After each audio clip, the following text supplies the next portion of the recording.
नमस्कार प्यारे बच्चों। आज हम 23वां पाठ पढ़ेंगे जिसका नाम है हिंदी के विविध प्रयुक्ति क्षेत्र।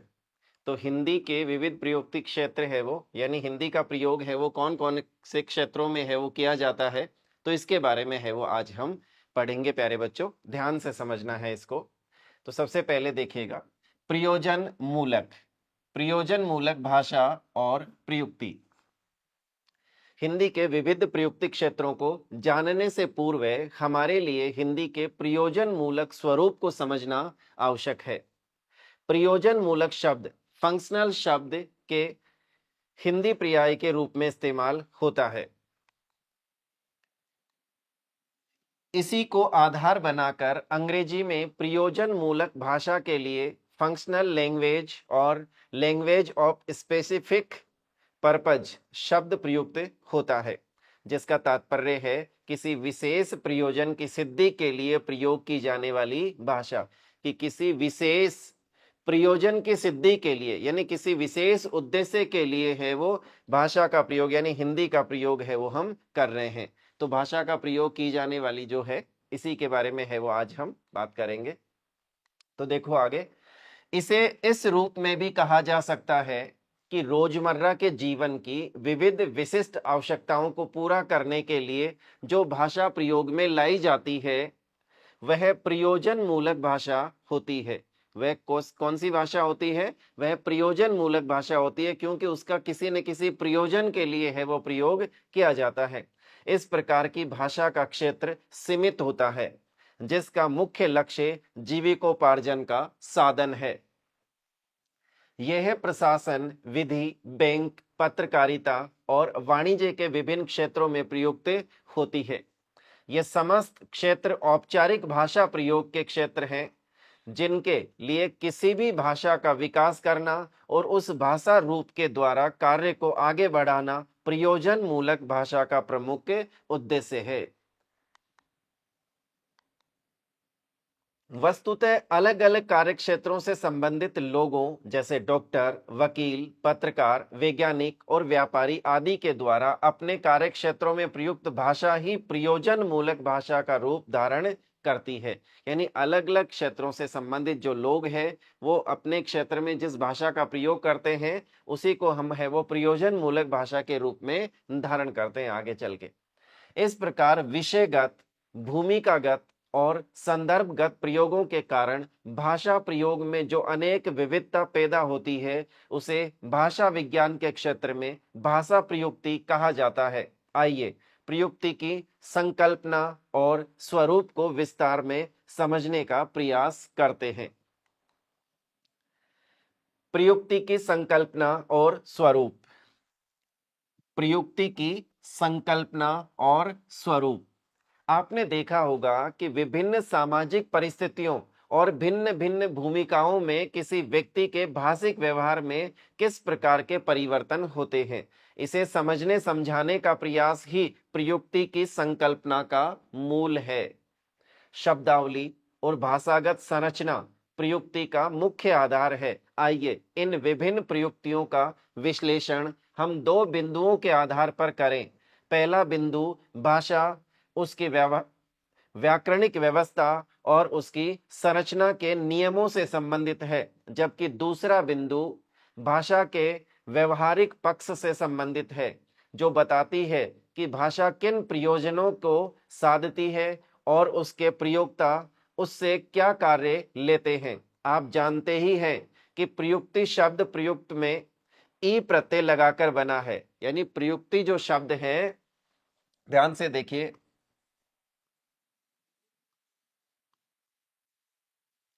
ये जो प्रयुक्ति शब्द है ये किससे बना है? इस प्रयुक्त शब्द है जिसमें कौन सा प्रत्यय लगा है? ई प्रत्यय लग करके ये शब्द है वो बना है। प्रयुक्त का अर्थ होता है प्रयोग में लगा हुआ। प्रयुक्त का क्या अर्थ होता है? प्रयोग में लगा हुआ। तो इस तरीके से है वो भाषा का जो रूप किसी विषय में बार बार प्रयुक्त होता है, यानी भाषा का जो रूप किसी विषय में बार बार प्रयुक्त होता है वह उस क्षेत्र की भाषिक विशेषता बन जाती है। यानी वह उस क्षेत्र की भाषिक विशेषता बन जाता है। यही भाषिक विशेषता उस विषय क्षेत्र की प्रयुक्ति कहलाती है। हिंदी में प्रयुक्ति शब्द अंग्रेजी के रजिस्टर शब्द के पर्याय के रूप में इस्तेमाल होता है। सामाजिक जीवन, सामाजिक जीवन व्यवहार में हर क्षेत्र की भाषा की विशेषताओं को देखते हुए ही भाषाविदों ने प्रयुक्ति की संकल्पना निर्धारित की है। आइए प्रयुक्ति के संबंध में दी गई कुछ परिभाषाओं को पढ़ते हैं। यानी प्रयुक्ति के संबंध में अलग अलग विद्वानों ने कुछ है वो परिभाषाएं दी है, जिसके बारे में है वो हम जानते हैं। सबसे पहले देखिए, रीड के अनुसार जब कोई व्यक्ति भाषा वैज्ञानिक दृष्टि से एक जैसी स्थितियों में एक जैसा व्यवहार नहीं करता, विभिन्न सामाजिक स्थिति में उसका व्यवहार बदलता जाता है, वास्तव में वह विभिन्न भाषा प्रयुक्तियों का प्रयोग करता है। दूसरा, डॉक्टर भोलानाथ तिवारी के अनुसार जब किसी भाषा का प्रयोग विभिन्न विषयों में होता है तो उसके तरह तरह के रूप विकसित हो जाते हैं, जिन्हें प्रयुक्ति कहते हैं। तीसरा है, डॉक्टर रविंद्रनाथ श्रीवास्तव के अनुसार किसी निश्चित परिस्थिति में सामाजिक दायित्व के निर्वाह के निमित्त वक्ता द्वारा प्रयोग में लाई गई भाषा शैली ही प्रयुक्ति है। यानी वक्ता द्वारा प्रयोग में लाई गई जो भाषा शैली है वही क्या है, प्रयुक्ति है। अब तक आप जान गए होंगे कि भाषा के प्रयोजन और संदर्भ महत्वपूर्ण होते हैं। प्रयुक्ति की संकल्पना के साथ सामाजिक भूमिका की संकल्पना भी जुड़ी होती है। एक व्यक्ति परिवार का मुखिया, अध्यापक, व्यवसायी या वैज्ञानिक कुछ ही हो सकता है, और इन अलग अलग भूमिकाओं में वह भिन्न भिन्न भाषा रूपों का व्यवहार करता है, क्योंकि विभिन्न भूमिकाओं में उस व्यक्ति के अपने अलग वाक्यांश, पदबंध, मुहावरे या शब्दावली होगी। नेता, बच्चे, वृद्ध, कृषक आदि विभिन्न स्तर के लोगों के भाषा रूप अलग अलग होंगे। यानी इनका जो भाषा का जो प्रयोग करते हैं, तो उनके नेता अलग तरीके की भाषा का प्रयोग करेंगे, बच्चे हैं वो अलग तरीके की भाषा का प्रयोग करेंगे, वृद्ध है वो अलग तरीके की भाषा का प्रयोग करेंगे, जो खेती करने वाले कृषक है वो अलग तरीके की। तो इस तरीके से अलग अलग है वो इन भाषा का है वो रूप देखने को मिलता है। इसी प्रकार समान व्यवसाय से जुड़े लोगों के भाषिक प्रयोग में समानता दिखाई देती है। इसी के आधार पर प्रयुक्ति का निर्धारण होता है। आइए उदाहरण के रूप में विज्ञान की भाषा को देखते हैं कि वैज्ञानिक उस क्षेत्र के तकनीकी सहायक, अध्यापक, विद्यार्थी और लेखक इत्यादि विभिन्न स्तरों के व्यक्ति उस क्षेत्र की भाषा से परिचित होंगे। तो आइए प्रयुक्ति की संकल्पना से परिचित होने के बाद अब हम प्रयुक्ति के स्वरूप पर विचार करें कि भाई प्रयुक्ति के का स्वरूप क्या है, उस स्वरूप पर है वो विचार करते हैं। आप जानते हैं कि भाषा का विकास सामाजिक आवश्यकताओं की पूर्ति के लिए होता है। यानी भाषा का जो प्रयोग है, भाषा का जो विकास है वो सामाजिक आवश्यकताओं की पूर्ति के लिए होता है। इसीलिए अपने विकास की प्रक्रिया में ही वह व्यक्ति से हटकर समाज सापेक्ष हो जाती है। व्यक्ति से हटकर कहाँ चली जाती है, समाज सापेक्ष है वो हो जाती है। भाषा का व्यवहारिक पक्ष यही है। यानी भाषा का जो व्यवहारिक पक्ष है वो यही है। भाषा प्रयोग के क्षेत्रों अथवा संदर्भों में विविधता के आधार पर ही प्रयुक्तियों के स्वरूप में वैविध्य पैदा होता है। इस प्रकार कहा जा सकता है कि प्रयुक्तियों में भेद विषयगत और प्रयोगगत होता है। यानी जो प्रयुक्तियां हैं उसमें जो भेद है वो विषयगत भेद भी हो सकता है या प्रयोगगत भेद भी हो सकता है। व्यापार की भाषा वस्तुतः विज्ञान की भाषा से भिन्न होती है। अगर जो व्यापारी लोग हैं वो जिस भाषा का प्रयोग करते हैं उससे विज्ञान की जो भाषा होती है वो अलग होती है, किंतु अर्थशास्त्र विषय से संबंधित प्रयुक्ति अधिक व्यापक होगी, जिसमें व्यापार के क्षेत्र में प्रयोग होने वाली शब्दावली और अभिव्यक्तियां सम्मिलित है। प्रयोग के स्तर पर भी प्रयुक्ति के दो स्वरूप होते हैं, भाषा प्रयुक्ति शैली और भाषा प्रयुक्ति। प्रयुक्ति के अंतर्गत शैलीगत भेद भी महत्वपूर्ण होता है। इसके तहत भिन्न भिन्न स्थानों और प्रसंगों में एक ही शब्द के अनेक प्रचलित पर्यायों में से उपयुक्त शब्द का चुनाव करना होता है। अब यहां देखिए, प्रयुक्ति के अंतर्गत जो शैलीगत भेद होता है वो ही महत्वपूर्ण होता है। और इसके तहत भिन्न भिन्न स्थानों, एक ही शब्द है या एक ही जो शब्द है उसका भिन्न भिन्न स्थानों पर या भिन्न भिन्न प्रयोगों के आधार पर भी है, वो उसका प्रयोग भी है वो क्या हो जाता है, अलग अलग है वो हो जाता है। इसका अलग उसके लिए जो उपयुक्त शब्द है उसका है वो हम प्रयोग करने लगते हैं या उसका चुनाव किया है वो जाता है। कैसे? आइए उदाहरण के रूप में अंग्रेजी के शब्द डायरेक्टर पर विचार करते हैं। अंग्रेजी का एक शब्द है, कौन सा? डायरेक्टर। डायरेक्टर शब्द के हिंदी में दो अर्थ है। डायरेक्टर जो शब्द है उसके हिंदी में कितने अर्थ हैं? दो अर्थ हैं। एक तो अर्थ है निदेशक और दूसरा है निर्देशक। यही डायरेक्टर जो शब्द है इसके दो अर्थ है, एक तो है निदेशक और दूसरा है निर्देशक। दोनों का प्रयोग क्षेत्र निर्धारित है और दोनों का ही प्रयोग, यानी हम हिंदी में निर्देशक का कहां प्रयोग करते हैं और निदेशक का कहां प्रयोग करते हैं, इनका प्रयोग क्षेत्र है वो क्या है? निश्चित है, निर्धारित है। क्या है? निदेशक शब्द का इस्तेमाल प्राय प्रशासनिक क्षेत्र में होता है। यानी जो निदेशक शब्द है उसका प्रयोग जो है वो प्राय किस में होता है? प्रशासनिक क्षेत्र में होता है। कामकाज के स्तर पर भाषा का व्यवहारिक रूप यानी व्याकरण, शब्दावली एवं अभिव्यक्तियां अलग अलग होती है। जैसे डायरेक्टर स्कूल ऑफ ह्यूमैनिटीज के लिए निदेशक मानविकी विद्यापीठ लिखा जाएगा। बोर्ड ऑफ डायरेक्टर्स के लिए निदेशक मंडल का प्रयोग होगा।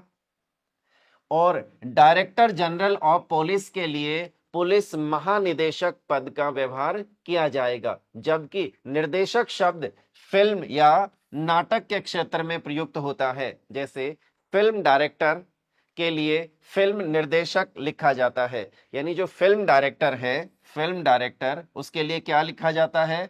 फिल्म निर्देशक लिखा जाता है। यहाँ फिल्म निदेशक नहीं लिखा जाता, बल्कि यहां देखिए डायरेक्टर जनरल ऑफ पुलिस के लिए पुलिस महानिदेशक लिखा गया। तो यहां डायरेक्टर का मतलब क्या? यहां निदेशक लिखा गया है। और यहां फिल्म डायरेक्टर में डायरेक्टर के लिए क्या लिखा गया है? निर्देशक।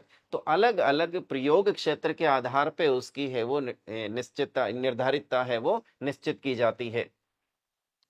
इस उदाहरण के अतिरिक्त भी कई अन्य उदाहरण हैं जिनसे आप प्रयुक्ति के स्वरूप को आसानी से समझ सकते हैं कि उसका प्रयोग है वो कहाँ किया जाता है। तो उसके प्रयुक्ति के स्वरूप को आप आसानी से समझ पाएंगे। कैसे? अब देखो, प्रयुक्ति का आधार, कि भाई प्रयुक्ति का आधार क्या हो सकता है? तो शब्दावली। आप ये समझ चुके हैं कि भाषा के विशिष्ट प्रयोगों के आधार पर विभिन्न प्रयुक्तियों का निर्माण होता है। किंतु इस संदर्भ में आपके मन में यह प्रश्न उठ सकता है कि क्या एक प्रयुक्ति दूसरी प्रयुक्ति से सर्वथा भिन्न होती है और इन प्रयुक्तियों का निर्धारण किस आधार पर होता है? इन प्रश्नों के उत्तर में यही कहा जा सकता है कि प्रयुक्ति वास्तव में भाषा के भीतर एक भाषा का विशिष्ट रूप लिए होता है, जिससे उस भाषा की व्यापक विशेषताएं उसमें स्वतः ही आ जाती है। कहने का मतलब यह है कि विभिन्न प्रयुक्तियों की शब्दावली मिलकर जब एक भाषा क्षेत्र की शब्दावली बनती है तो उस भाषा की संरचना और उसके सामान्य मुहावरे उन प्रयुक्तियों में भी आ जाते हैं। इसलिए एक प्रयुक्ति का दूसरी प्रयुक्ति में अंतः प्रवेश बराबर होता रहता है। यानी एक प्रयुक्ति जो है उसका दूसरी प्रयुक्ति में अंतः प्रवेश यानी अंदर की तरफ प्रवेश जो है वो स्वतः ही यानी बराबर है वो होता रहता है। आइए एक उदाहरण के रूप में हम किसी अखबार में प्रकाशित समसामयिक विषय पर आधारित लेख को देखते हैं।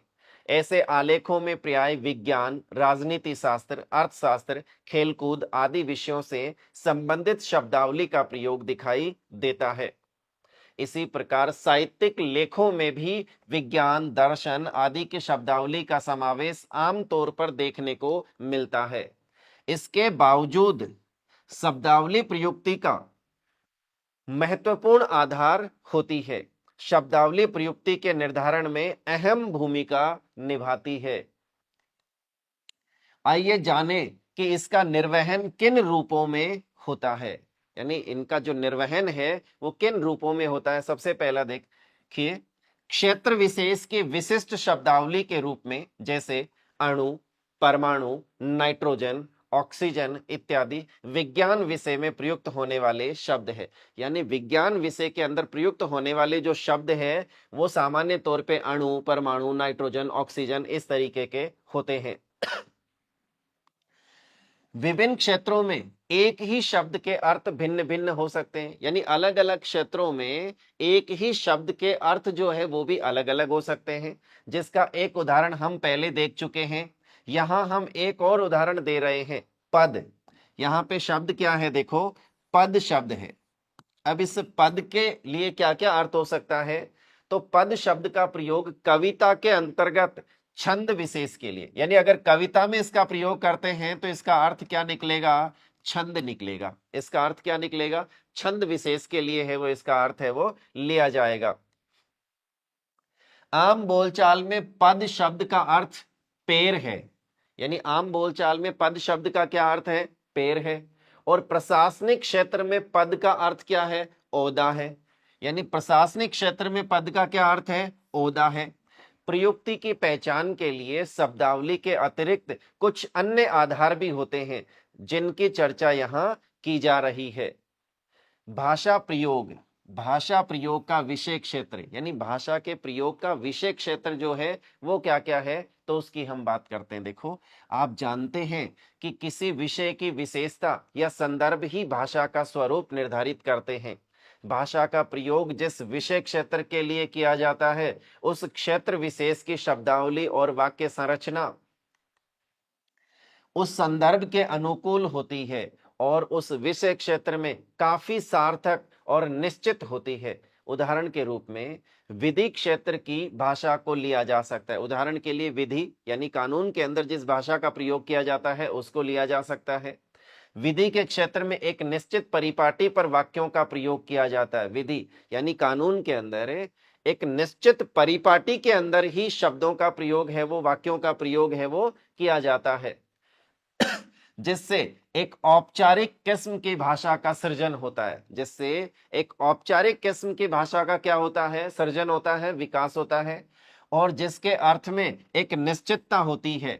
न्यायालय के भीतर यदि दो व्यक्तियों के नाम के बीच बनाम शब्द का प्रयोग किया जाए तो इसका एक निश्चित अर्थ यह निकलेगा कि उन दोनों व्यक्तियों के बीच न्यायालय में कोई मुकदमा चल रहा है। क्या चल रहा है, मुकदमा चल रहा है। न्यायालय के भीतर बनाम शब्द दो व्यक्तियों के बीच के विवाद के मामले की ही सूचना देता है।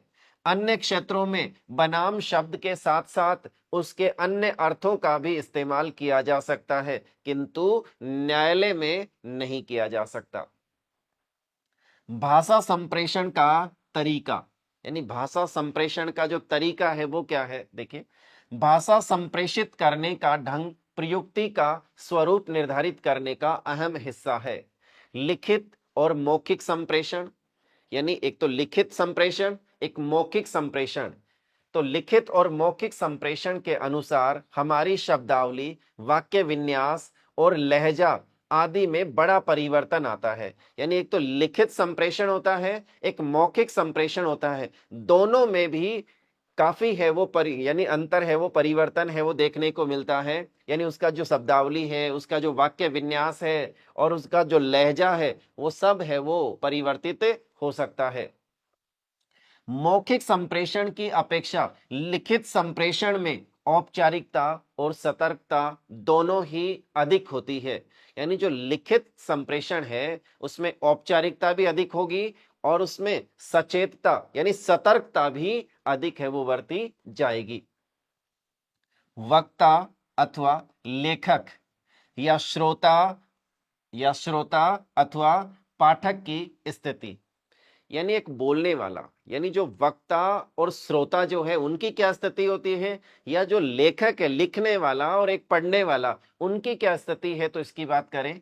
लिखित और मौखिक दोनों तरह के संप्रेषण में इस बात का बहुत असर होता है कि कौन किससे और कब बात कर रहा है, यानी कौन बात कर रहा है, किससे बात कर रहा है और कब बात कर रहा है। जैसे एक वकील जब अपने अन्य सहयोगी वकीलों से राय मशविरा कर रहा हो तब, और कोर्ट रूम में किसी मुकदमे पर बहस कर रहा हो तब, उसकी भाषा के वाक्य विन्यास, लहजे आदि में पर्याप्त अंतर होता है। वही वकील जब घर पर बात करता है तो एक खास तरह का अंतर दिखाई देता है। यानी एक ही व्यक्ति अलग अलग जगह पे जब बात कर रहा है तो उसका संप्रेषण का जो तरीका है वो क्या हो सकता है, अलग अलग हो सकता है।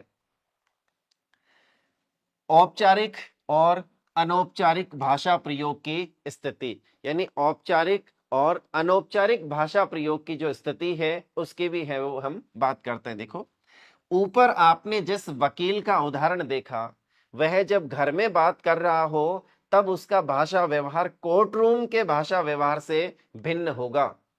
कहने का मतलब यह है कि घर में वह बिल्कुल अनौपचारिक भाषा का इस्तेमाल करेगा, यानी घर पर जब वो वकील बात करेगा तो वो अनौपचारिक भाषा का प्रयोग करेगा, जबकि कोर्ट में मुकदमे पर बहस करते समय वह पूरी तरह औपचारिक और सचेत होगा, यानी औपचारिक भाषा का प्रयोग करेगा, वो औपचारिक होगा और पूरी तरीके से क्या होगा, सचेत होगा। दूसरी स्थिति में उसकी भाषा विधि की प्रयुक्ति के भीतर आएगी, जबकि पहली स्थिति में ऐसा होना जरूरी नहीं है। मोटे तौर पर आप उपयुक्त 5 आधारों को प्रयुक्त निर्धारण में इस्तेमाल करते हैं, किंतु यह आवश्यक नहीं कि यह आधार हर प्रयुक्ति के संबंध में लागू हो, यानी हर प्रयुक्ति के संबंध में यह आधार लागू हो यह जरूरी नहीं है। हिंदी के विविध प्रयुक्ति क्षेत्र, यानी हिंदी जो भाषा है इसका विविध प्रयुक्ति क्षेत्र है वो क्या क्या, यानी कहां कहां पे ये प्रयोग में आती है, इसका प्रयुक्ति क्षेत्र है वो क्या क्या है, तो उसकी है वो हम बात करते हैं। आज के दौर में प्रयोजन मूलक हिंदी का तेजी से विकास हुआ है, यानी आज के दौर में जो प्रयोजन मूलक हिंदी है उसका तेजी से विकास हुआ है, और बदली हुई जीवन स्थितियों में उसे अनेक नए दायित्वों से गुजरना पड़ा, जिससे उसमें कई नए रूप विकसित हुए, कई नए रूप है वो उसमें विकसित हुए। प्राचीन काल में हमारी सामाजिक व्यवस्था कृषि एवं शिल्प आधारित व्यवस्था थी, और हमारी भाषा की विभिन्न बोलियों में कृषि, हस्तशिल्प और व्यापार संबंधी प्रयुक्तियां पहले से ही विद्यमान थी। औद्योगिकरण और वैज्ञानिक तथा तकनीकी विकास के साथ हिंदी भाषा में नई प्रयुक्तियों का समावेश हुआ और आज भी हो रहा है, यानी नई प्रयुक्तियों का समावेश हुआ भी और आज भी हो रहा है। आने वाले समय में समाज और ज्ञान का विकास जिन जिन क्षेत्रों में होता जाएगा और हिंदी भाषा का प्रयोग हम जिन जिन क्षेत्रों में करते जाएंगे, उन सभी क्षेत्रों से संबंधित प्रयुक्तियां हिंदी में विकसित होती जाएंगी। उदाहरण के लिए विज्ञान और प्रौद्योगिकी के क्षेत्र से व्यापक शब्दावली हिंदी में आई है। यह ऐसा क्षेत्र है जिसमें विस्तार और उपलब्धियों की अनंत संभावनाएं है। अतः इस क्षेत्र में हिंदी माध्यम में कार्य किया जाए तो संभव है आने वाले समय में कई नई प्रयुक्तियां विकसित हो जाएं। आप हिंदी की वर्तमान प्रमुख प्रयुक्तियों का निर्धारण इस प्रकार कर सकते हैं, यानी वर्तमान में हिंदी की जो प्रमुख प्रयुक्तियां हैं उनका निर्धारण इस प्रकार कर सकते हैं। किस आधार पे? सबसे पहले देखो, सामान्य व्यवहार या बोलचाल की हिंदी, यानी जो सामान्य व्यवहार में जो हम भाषा का प्रयोग करते हैं, हिंदी का प्रयोग करते हैं वो, या फिर बोलचाल के अंदर जिस भाषा का प्रयोग यानी जिस हिंदी का प्रयोग करते हैं वो हिंदी है वो एक अलग तरह की हिंदी होती है, यानी सामान्य व्यवहार या बोलचाल की हिंदी। दूसरी साहित्यिक हिंदी, यानी साहित्य के क्षेत्र में जिस हिंदी का प्रयोग करते हैं वो अलग होती है, यानी उसकी जो प्रयुक्ति है वो अलग होती है। कार्यालयी हिंदी या प्रशासनिक हिंदी। चौथी है वाणिज्य, व्यापार और बैंकिंग के क्षेत्र में प्रयुक्त हिंदी। वैज्ञानिक और तकनीकी क्षेत्र में हिंदी, यानी वैज्ञानिक और तकनीकी क्षेत्र में हिंदी। विधि के क्षेत्र में हिंदी, संचार माध्यमों में हिंदी, विज्ञापन के क्षेत्र में हिंदी। यानी विज्ञापन के क्षेत्र में हिंदी, तो इनका जो प्रयोग है वो अलग अलग है, वो हो सकता है। तो सबसे पहले है वो हम किसके बारे में बात करते हैं? सामान्य व्यवहार या बोलचाल की हिंदी। यानी सामान्य व्यवहार और बोलचाल की हिंदी जो है वो किस तरीके की होती है, तो इसकी है वो हम बात करते हैं। तो ध्यान से समझिएगा प्यारे बच्चों, आप जानते हैं कि सामान्य व्यवहार की हिंदी का इस्तेमाल दैनिक जीवन में बातचीत के रूप में होता है। दैनिक जीवन में यानी दिन में हम जो जिनसे भी बातचीत करते हैं और बातचीत के समय जिस भाषा का प्रयोग करते हैं, जिस हिंदी का प्रयोग करते हैं, वही बातचीत की हिंदी है या वही है वो बोलचाल की हिंदी है। ऐसी हिंदी संपर्क भाषा के रूप में सामने आती है, जो प्राय सगे संबंधियों, औद्योगिक केंद्रों, पर्यटन स्थलों और रेलवे प्लेटफॉर्म आदि पर प्रयुक्त होती है। आइए हिंदी को सामान्य हिंदी, साहित्यिक हिंदी और व्यावसायिक हिंदी के रूप में बांटकर देखते हैं। हम यहाँ इसी सामान्य हिंदी की बात कर रहे हैं, जो व्यक्तिगत स्तर पर प्रयुक्त होने वाली बोलचाल की हिंदी है। यानी व्यक्तिगत स्तर पर प्रयुक्त होने वाली जो बोलचाल की हिंदी है, उसी हिंदी की है वो हम यहाँ पे बात कर रहे हैं। बोलचाल की भाषा होने के कारण इसमें व्याकरणिक नियमों का कोई निश्चित बंधन नहीं दिखाई देता। यानी इसमें ये बोलचाल की भाषा होने के कारण इसमें व्याकरणिक नियमों का कोई निश्चित बंधन नहीं दिखाई देता है, और हिंदी भाषी राज्यों के साथ ही कई अहिंदी भाषी राज्यों में भी बोलचाल के स्तर पर हिंदी का प्रयोग होने से सामान्य व्यवहार में इसके कई रूप दिखाई पड़ते हैं।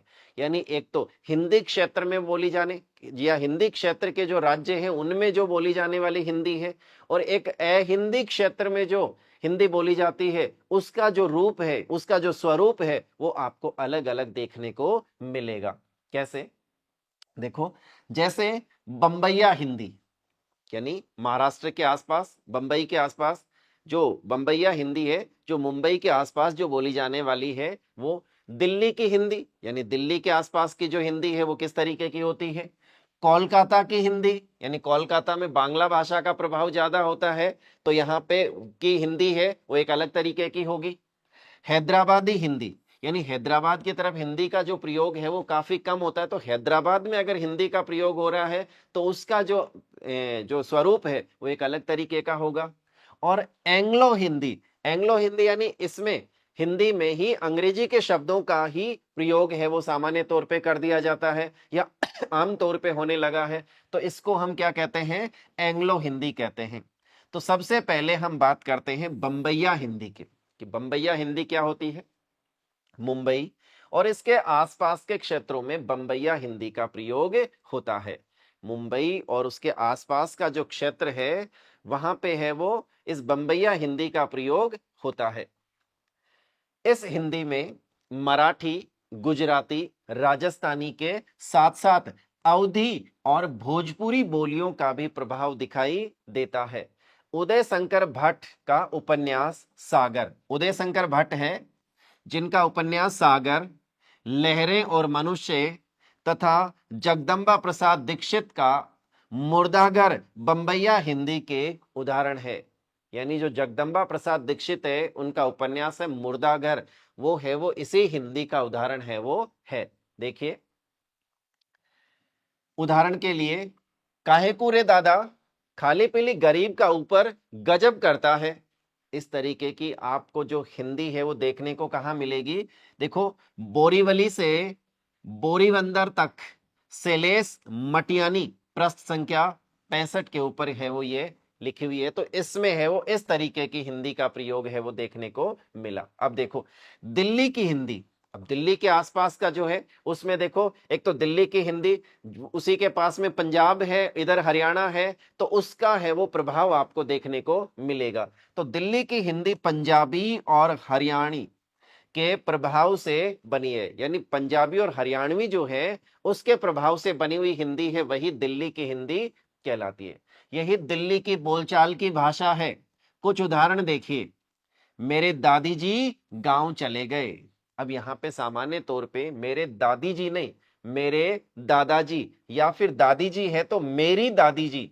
तो इस तरीके से है वो भाषा में है वो देखो हरियाणवी और पंजाबी का प्रभाव होने से दिल्ली के आसपास जो बोली जाने वाली भाषा है उसके वाक्य इस तरीके से आपको देखने को मिलेंगे। मेरे दादी जी गांव चले गए। दूसरा देखो, मैंने आज बाहर खाना है, मैंने आज बाहर खाना है। तूने आज घर नहीं जाना, तूने आज घर नहीं जाना। और दिल्ली की हिंदी में पंजाबी के प्रभाव के कारण लिंग की अशुद्धियां मिलती है, यानी लिंग की भी क्या मिलती है, अशुद्धियां, यानी क्रिया का जो रूप है वो लिंग के अनुरूप है वो नहीं होता, या लिंग की अशुद्धियां आमतौर पे आपको पंजाबी हिंदी में देखने को मिलेगी।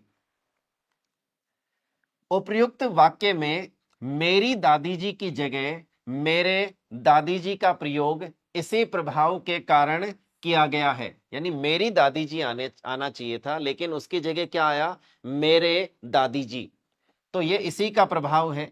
इसी तरह हरियाणवी के प्रभाव के कारण मैंने खाना है, मैंने खाना है, या तूने जाना है जैसे वाक्य सुनाई पड़ते हैं। आप देखते हैं इस तरीके के वाक्य आपको सुनने को मिलेंगे। किस प्रभाव के कारण, ये जो हरियाणा की भाषा है, हरियाणा के जिसमें पुट मिलता है भाषा में, उसमें। अब देखो कोलकाता की हिंदी, यानी कोलकाता के आसपास जो हिंदी बोली जाती है वो किस तरीके की होती है। कोलकाता में बोली जाने वाली हिंदी पर बांग्ला का प्रभाव है। कौन सी भाषा का प्रभाव है, बांग्ला भाषा का। तो कुछ उदाहरण देखिए, बच्चों को पीटना यह तुम्हारा बहुत बड़ी गलती है, बच्चों को पीटना यह तुम्हारा बहुत बड़ी गलती है। इस वाक्य में तुम्हारी शब्द की जगह तुम्हारा का प्रयोग किया गया है। अजय ने असत्य बात बोला है, अजय ने असत्य बात बोला है। यहां भी बोली है की जगह बोला है शब्द का प्रयोग बांग्ला के प्रभाव को स्पष्ट करता है कि बांग्ला का प्रभाव, बांग्ला भाषा का प्रभाव होने से इस तरीके की अशुद्धियां देखने को मिलती है, या इस तरीके का हिंदी का रूप देखने को आपको मिलता है। आगे देखो हैदराबाद की हिंदी। अब हैदराबाद की हिंदी कैसी है, दक्षिण भारतीय भाषाओं के प्रभाव के साथ बोली जाने वाली हिंदी हैदराबादी हिंदी कही जाती है। हैदराबादी हिंदी की वाक्य संरचना के साथ उसकी शब्दावली भी कुछ अलग तरह की है। उदाहरण के रूप में कुछ वाक्य देखिए, तुमको क्या होना, यानी इसकी जगह क्या आना, आपको क्या चाहिए। तुमको क्या होना, इसकी जगह क्या आना चाहिए था, आपको क्या चाहिए। आपको क्या चाहिए की जगह दक्षिण भारत में, यानी हैदराबादी जो हिंदी है उसमें किस तरीके का प्रयोग किया गया, तुमको क्या होना। और देखिए, कल को गए सो आदमी कौन है, कल को गए सो आदमी कौन है, इसकी जगह क्या आना चाहिए था, कल जो गए थे वो आदमी कौन है, कल जो गए थे वो आदमी कौन है। इसकी जगह हैदराबादी हिंदी में क्या प्रयोग किया गया, कल को गए सो आदमी कौन है, आदि। अब देखो एंग्लो, एंग्लो हिंदी अंग्रेजी। अब जो एंग्लो हिंदी है, अंग्रेजी मिश्रित हिंदी का प्रयोग बोलचाल में निरंतर बढ़ता जा रहा है। अंग्रेजी मिश्रित जो हिंदी है उसका प्रभाव आप देखते हैं कि रोज, यानी निरंतर है वो बढ़ता ही जा रहा है। आज का शिक्षित युवा एंग्लो हिंदी का बहुतायत में प्रयोग, यानी आज का जो शिक्षित युवा है वो एंग्लो हिंदी का बहुत अधिक है वो, यानी बहुतायत में प्रयोग करता। जैसे सामान्य तौर पे अगर हम बात करें कि मैं कॉलेज जा रहा हूं, अब कॉलेज जो शब्द है वो अंग्रेजी का है। इसी तरीके से मैं स्कूल जा रहा हूं तो स्कूल भी अंग्रेजी का शब्द है। तो इसी तरीके के और हम उदाहरण देखते हैं। देखें जैसे मैं यूनिवर्सिटी कैंपस में खड़ा हूं, अब मैं यूनिवर्सिटी कैंपस में, अब ये जो यूनिवर्सिटी कैंपस शब्द है ये अंग्रेजी भाषा का है। मैं यहाँ पे मैं खड़ा हूं ये हिंदी का है। तो अब हिंदी भाषा में अंग्रेजी के शब्दों का जो इस्तेमाल है वही एंग्लो हिंदी है वो कहलाती है। आगे देखो, हमारी सोसाइटी में 2 गार्ड हैं। अब देखो सोसाइटी जो शब्द है वो कैसा है, अंग्रेजी का है। गार्ड जो शब्द है ये भी किसका है, अंग्रेजी का है। तो इस तरीके से हिंदी जो एंग्लो हिंदी है इसमें अंग्रेजी के शब्दों का हिंदी में प्रभाव है वो, यानी प्रयोग जो है वो बहुतायत में आपको देखने को मिलेगा। तो प्यारे बच्चों, इसमें हम बचे हुए अंश को अगले भाग में है वो पढ़ेंगे। तब तक के लिए नमस्कार प्यारे बच्चों, धन्यवाद।